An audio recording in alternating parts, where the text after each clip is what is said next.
Al Jazeera Podcasts. Today, election interrupted. A dramatic coup in Guinea-Bissau stuns West and Central Africa. Surrounded by the country's top brass, General Orta Enta adjusting to his new role. Who's behind the military takeover of this drug trafficking hub between Latin America and Europe? I'm Kevin Hirten, and this is The Take.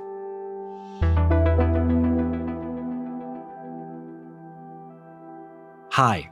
Before we continue with today's show, remember to leave us a comment telling us what you think about this episode and what stories you want us to do next. Or if you're on your podcast app, please leave us a review telling us where you're listening from, and you might as well give us a 5-star rating while you're there. It really does help the show. My name is Shola Lawal. I'm a journalist, a freelance journalist, working mostly with Al Jazeera and covering events across Africa, and especially West Africa. Okay, so Shola, let's start with the top line. Last Wednesday, November 26th, the people of Guinea-Bissau, they're all set to receive the results of their presidential election when, bam, suddenly the military steps in and takes power. So take us through this dramatic scene.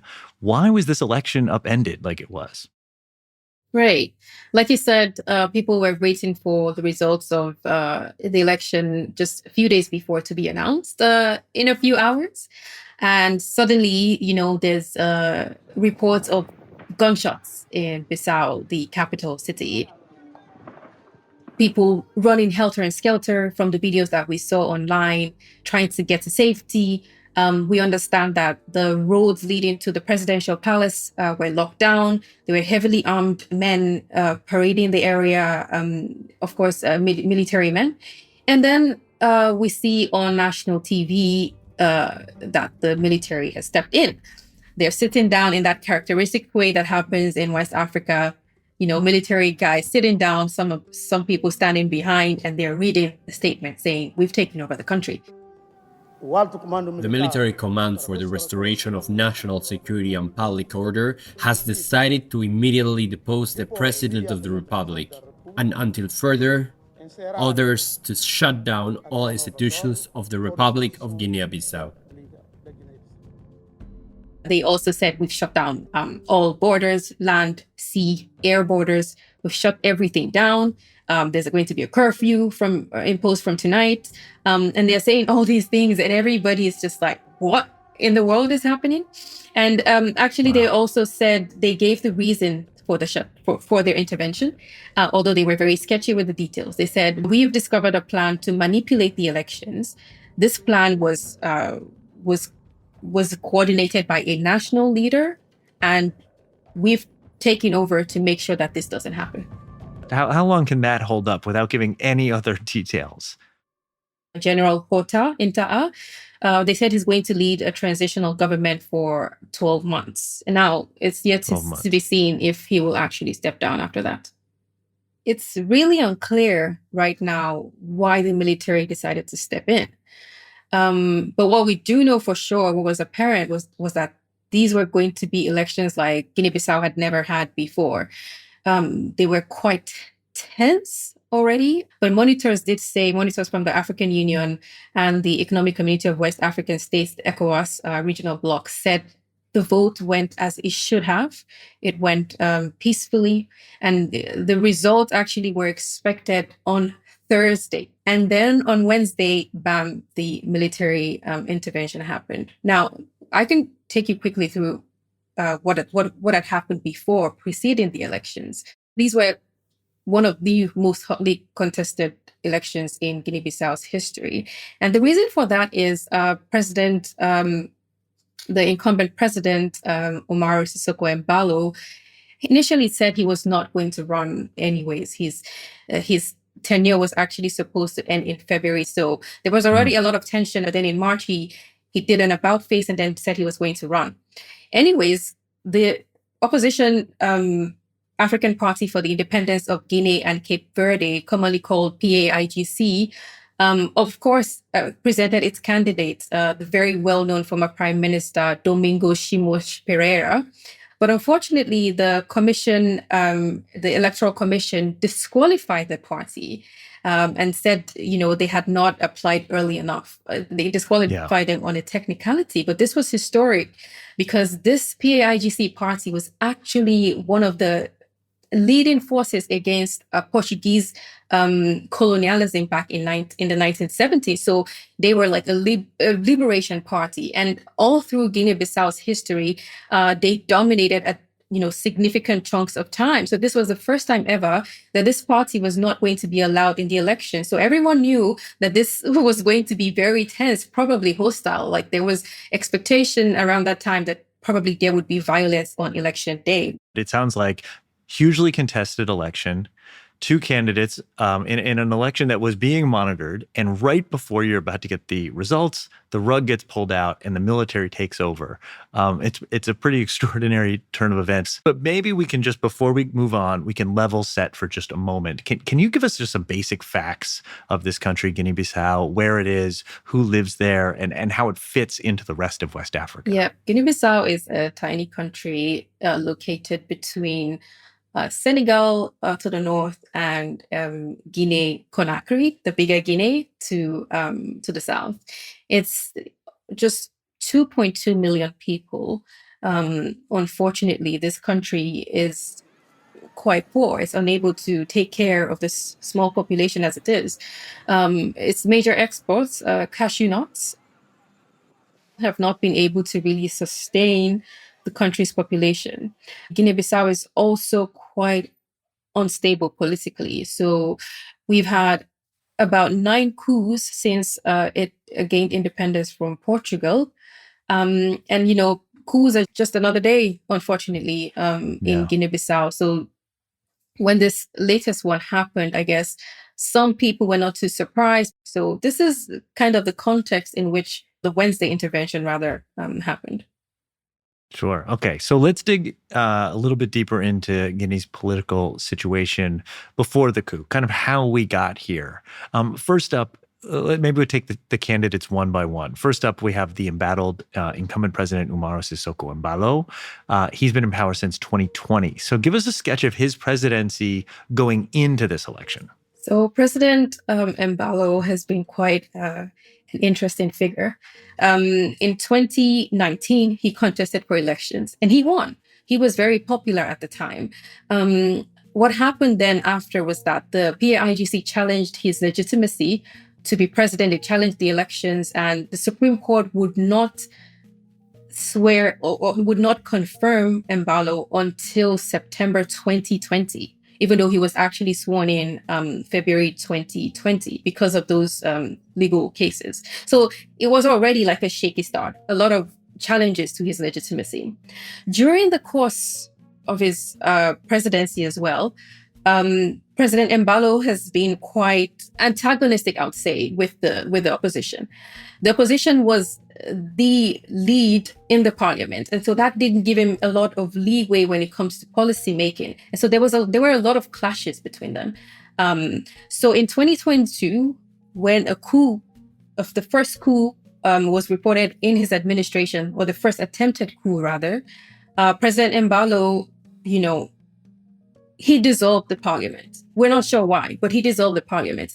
And this is when allegations of him using these attempted coups to dissolve parliament started to come up. In 2023, the same thing happened. An attempted coup, as he calls it. Yeah. Again, he dissolved parliament in 2023. Since 2023 to 2025, President Embalo has actually been ruling by decree. There has been no sit in parliament. So President Embalo's third coup attempt, or actual coup now, is now raising allegations again from civil society members, from opposition members, that he planned this coup. So that's how his whole trajectory has been. It's been quite tumultuous. I've heard him described as the boy who cried coup. I mean, he kept saying there was coups, yeah. And then finally he was swept up in a real coup. Okay, so he's very embattled. He dissolved parliament. He's ruling by dictate. Okay, so we have these two candidates. The stage was set. The election was highly contested, and participation ran over 65%. As you mentioned, both candidates had declared victory before the military took power. But in terms of the election itself, Shola, how did Guineans feel going into it, and now how do they feel now? Well, we can deduce from what the ECOWAS and the African Union representatives in the country have said since then. They monitored the elections as external observers, and they said the elections were peaceful. People came out. They queued for several hours on Sunday to be able to cast their votes. We've seen also posts from Bissau Guineans on Facebook. There were high spirits, and there was a huge backing, especially from the youth, for the PAIGC adjacent candidate, Diage. So there were high spirits going into the elections. Yeah. Okay. So, Shola, reactions to the coup have been swift. There's been very different perspectives. The UN condemned the situation. The Secretary General is following the situation with deep concern. He appeals to all national stakeholders in Guinea-Bissau to exercise restraint and respect the rule of law. Embalo, the former president, is now in Congo-Brazzaville in exile. In an interview, he explained that he had been deposed. And the other major candidate, as we said, Diash, who is on the run, he called the coup a sham. I simply want to inform you that once again, we are the target of a fabricated coup attempt. I am the winner of the elections. I have polling station reports confirming my victory. I won the elections, so how could I possibly orchestrate a coup? After all, who is behind this? So everyone on that side at least seems to be condemning what happened. So why did it happen? How do you make sense of all of this, Shola? Like I said, the information that's available to us now is quite sketchy. Of course, the political opposition, they're saying this coup happened because Embalo and his allies did not want those results to be announced because they won. He thought he was going to lose. Exactly. That's what the opposition is saying. But not just the opposition. We're also having civil society come out to say the same thing. When you go online and you read Facebook posts or tweets from Bissau Guineans, ordinary people are saying the same thing. In fact, just a little bit after the military intervention happened, when the coup happened, a few people actually went out on the streets, even though it wasn't necessarily safe. And they were protesting, according to videos that we saw on Facebook. So people feel like their mandate was stolen on Wednesday. Now, what's also interesting is that even international governments are saying the same thing. Prime Minister Ousmane Sonko of Senegal has come out to say that the coup itself was a sham, but he didn't provide any evidence. Now, Nigeria's ex-president, Goodluck Jonathan, who was part of the ECOWAS monitors, he said the same thing on Nigerian TV just a day after. They were actually still in the country when the coup happened because they had just monitored the elections. They had all the results. They had all the materials. They were ready for the election results to be announced. And what he said was, just take a look at the way the coup itself was announced. Former President Goodluck Jonathan said, since in the history of West Africa coups, or even in Guinea-Bissau's own history, it doesn't make sense that a president will be the first person to announce a coup. Like, he will come out to say, this happened to me. He'll be giving foreign international media interviews. What usually happens is that these guys, when they come in, they take the president, they put him away in some cellar somewhere. They lock them up. We can't reach the president. We can't reach anyone around the president. So that's usually how things play out. And so former President Goodluck Jonathan was saying, look at the way this happened. This guy was able to call France 24, was able to call all these international media when a coup had happened. How did he have that kind of leeway? Now, of course, this is only circumstantial evidence. There's no real evidence being provided that Embalo had anything to do with this coup. But it's very interesting that international figures are also saying the same thing. More with Shola after the break. So, Shola, I want to add another important component to this story. There's one label that defines Guinea-Bissau, unfortunately. And in 2008, the UN called it a narco-state. And it is a coastline, and there's islands, and experts say they provide natural hidden drop-off points for Colombian drug cartels. Guinea-Bissau sits on a major cocaine route, the Sinaloa cartel in Latin America, And the powerful Balkan drug gangs use Bissau as a transit hub to move cocaine into Europe's booming market. We're talking about cocaine that's going from Latin America to Europe, stopping here in this small country. The military has even justified its move partly by pointing to drug traffickers and corruption. What has the entanglement between the illicit drug trade and the country's politics been in recent years? Yeah, you summarized aptly what's been happening in Guinea-Bissau. In 2008, like you said, the UN said it risked becoming a narco-state, the first narco-state in Africa.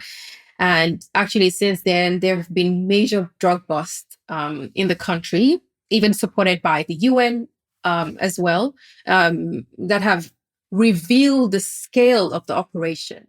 In 2019, actually, September, foreign nationals from Colombia, Mexico, Portugal were arrested in the country as part of the drug trade. Now, more recently, with what's been emerging is that these drug cartels have very strong insider help from the military. And some of the highest ranking members of the military to be involved in allegations of drug trafficking actually were prosecuted not even in Guinea-Bissau, but in the US to show you how serious that was. A report by the Global Initiative Against Transnational Organized Crime, GTOC, actually warned that, electing Embalo could mean that the drug trade increases and not decrease. And why was that? They said because he has links in the military, and the people that he's linked to in the military have also been linked in the past to the drug trade. But the picture I painted just tells you how very closely knit the drug cartels, the military, and the political class have been in Guinea-Bissau, at least in the last 10 to 20 years. Yeah, no, that's the other shadowy figure. It could be cartels that are all behind this because, after all, cocaine profits are reportedly even larger than the country's GDP. Now, of course, when your top export is cashew nuts, it probably doesn't take that much cocaine to exceed that. That's one of the reasons a country like Guinea-Bissau is so vulnerable to these narco cartels. Yeah. Okay, so let's move on. So relating to regional politics, the Sahel and West Africa have been rocked by a wave of coups over the past 5 years. It happened not just in Guinea-Bissau, but it happens in neighboring countries. We saw it in Niger, in Mali, in Burkina Faso, where the trust in the democratic process is not there among many people in the country. And what they want to see change, they want to see more democracy, but also a trickle-down effect of the wealth that's promised by these politicians to the people. Do you see this coup as part of a broader string of military takeovers, or does it stem from Guinea-Bissau's own unique political circumstances? Obviously, like we talked about, the country has its own history of military interventions, military stepping in when things are going off. I think what's interesting about this situation was that the military stepped in hours before an election results were supposed to be announced. Yeah. So that makes it highly political. Now, another thing that really separates it from the other coups that have been happening in West Africa is that Guinea-Bissau is not dealing at the moment with local insurgency the way that the other countries are. Because in those countries, what the military governments said when they stepped in was, we're taking over because the civilian governments have not been able to handle insecurity. They've not been able to push this jihadist groups back.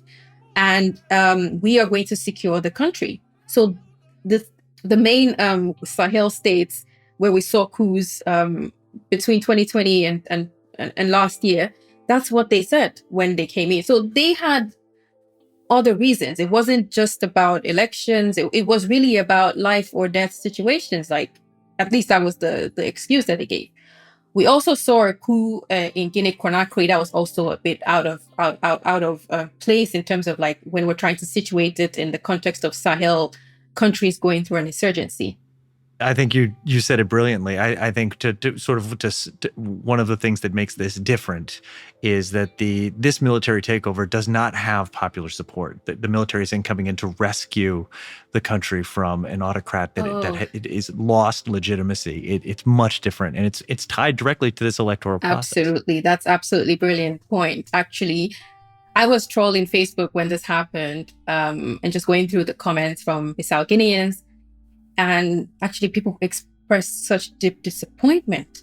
They said, I can't believe this is happening in Guinea-Bissau. We know we have problems, but you're taking us back. You guys are taking us back. This is not what we wanted. That's what people were saying on Facebook. And they actually expressed such deep disappointment at what had happened, as opposed to when the military took over in the other Sahel countries. People came out, jubilating, celebrating, saying, "Oh my God, they're going to save us from, these armed groups." So it's very different, I guess, context, and it's hard to link such an important distinction. I would really like to finish on what things are like for ordinary Bissau Guineans. We are talking about one of the poorest countries in the entire world. When states fail, it's always ordinary people who suffer the most. And how do you see the effects of this political process affecting them? I will quote ex-Nigerian President Goodluck Jonathan when he was speaking about what happened. He said, even when he lost power in Nigeria, he wasn't as pained as what happened on Wednesday in Guinea-Bissau, because this is a country that has gone through so much. Even during his own presidency as the ECOWAS president, he had to kind of, overlook what was happening in the country in terms of political instability. At some point, ECOWAS had to deploy their troops to kind of stabilize the country after a coup. Bissau Guineans have gone through a lot. They've not reaped the dividends of the fragile democracy that the country has had to offer them. I think there was a lot of hope when President Embalo was elected in 2019. But it appears that he has disappointed a lot of people through the years, especially with the way that he's cracked down on dissent. So for Bissau Guineans, I think a lot of people there already going through hard times anyways. Across West Africa, a lot of countries have not been able to recover since Russia invaded Ukraine, the grain crisis, the inflation that occurred after that, COVID-19. Now this has happened. ECOWAS has already suspended Guinea-Bissau. The African Union has already suspended Guinea-Bissau. What this means is that the country is going to have a hard time even trading or exporting anything within the region. So, like you said, it's not just about the politics. It's not just about stealing the freedom that people have to elect their own leader. It's not just about taking their voices away in parliament. It's also about the fact that the economic impact will definitely come down to them as well, in terms of just we're probably going to see inflation rise in the country because of these sanctions. Well, Shola, thank you so much for helping us make sense of this important story. Thank you very much for having me.